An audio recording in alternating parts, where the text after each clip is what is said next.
সম্মানিত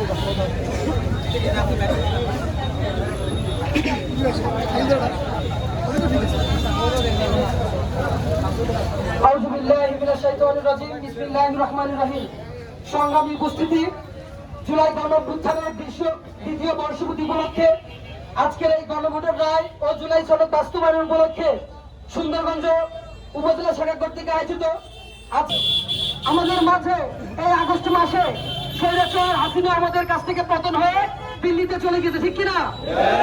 আমরা স্বৈরাচার ঠিকই পালিয়ে গিয়েছে, কিন্তু তার রূপ এখনো পরিবর্তন হয় নাই।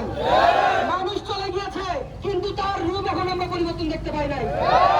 চলে গিয়েছে তাদের আদর্শ বাস্তবায়ন করার জন্য আবার রক্ত ফেসিবাদ বাংলাদেশে জন্ম নিয়েছে।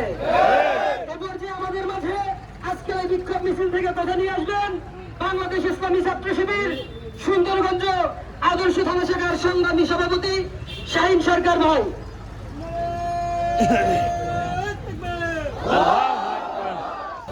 আজকের জুলাই গণ অভ্যুত্থানের দ্বিতীয় বর্ষপূর্তি উপলক্ষে গণভোট বাস্তবায়ন, জুলাই সনদ পূর্ণাঙ্গ বাস্তবায়ন এবং গণহত্যার বিচারের দাবিতে ক্ষমতায় যাওয়ার আগে যে প্রতিশ্রুতি দিয়েছিল, এখন ক্ষমতায় আসে সে প্রতিশ্রুতি তারা রক্ষা